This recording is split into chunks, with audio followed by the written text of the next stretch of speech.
Hi everybody, I want to talk to you about another method for finding volume. This is going to be method 2.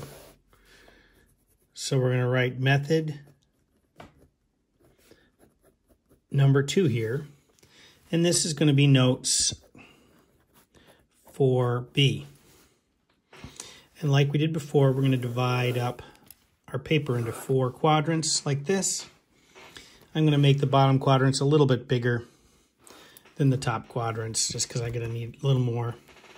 So the name of this method is called direct measurement. And what's awesome here is this is really, I think, the easiest one. And this is really the tool, or the way we can measure something directly, is simply by putting it in a measuring device. In this case, we're thinking about measuring a liquid, and a liquid can be measured directly just by putting it in the right measuring tool. And like usual, we have units that are metric units, and so the unit that we're going to use is called a liter. And you might be familiar with a liter soda bottle. That's a good example. We also will notice that we often don't have a full liter, so we have a fraction of a liter. And you remember we have this prefix called milli. Milli means 1/1000th of a liter. And so we will use that measurement a lot if we're not dealing with full liters. Now the abbreviation for liter is L, and often it's a capital L. And then as a result, the abbreviation for milliliter is capital, or rather lowercase m and uppercase L. Now, when can we use this?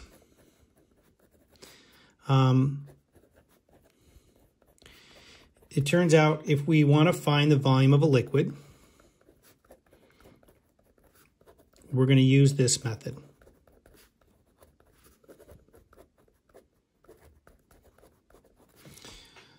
So it can be any liquid. It doesn't have to just be water. It can be pretty much any liquid that will pour into a container that's got marks on it. So we need tools, though. And so the tools we're going to use are your typical measuring cup, right, would be one tool. Now in science, we often call that measuring cup a beaker. And it's got a little spout on it. It's got marks on it like this that tell us the measuring, or the amount of liquid in there. Now often though, what we want is we want a tool that's a little narrower, and it's also got marks on it. And often these marks are going to give us more precision. And so this is a cylinder, and because it's got marks on it, we call it gradations. So we often call this thing a graduated cylinder.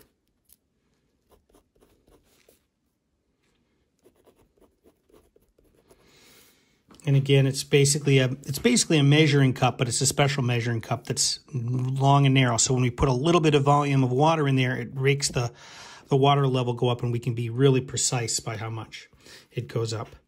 And then we have this other device, which is often a really, really fine tube with a bulb at the end, and that's called a pipette. And that's used for, it's basically a dropper. And often, though, a pipette will have marks on it as well, and we can use those marks to measure smaller volumes even. And how to use it is really simple.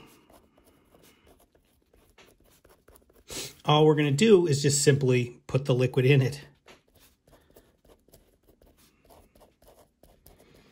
Right? We just put the liquid inside the measuring device. It's super easy. So let's do a little example over here. I'm going to draw myself a graduated cylinder. got a little base on it like this. And let's put marks sort of equally spaced out on this cylinder. If we can be careful, make those roughly as good as you can equal. We're going to make this be a 5 milliliter mark. This is going to be a 10 milliliter mark, 15 milliliter mark, a 20 milliliter mark, and a 25 milliliter mark. We'd call this a 25 milliliter graduated cylinder. And then what happens is we would pour the liquid in, and it would fill this area up here.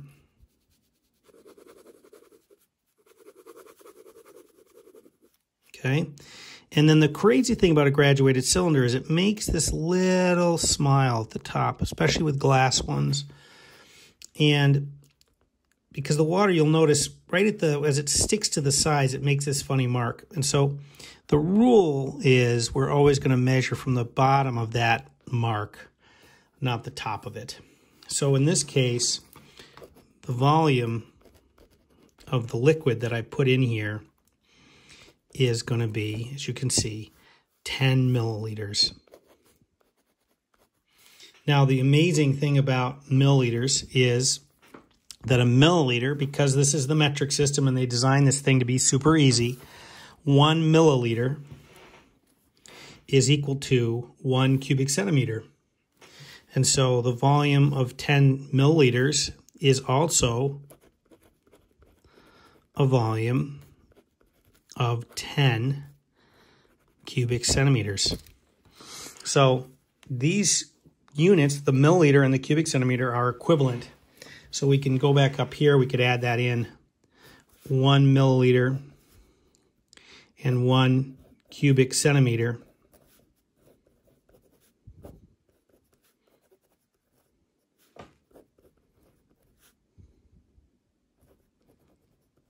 are the same thing. So it's really very handy measuring system. And I hope that's helpful to you as you try to put these notes together. You could take a moment and add a few little notes to it and so forth.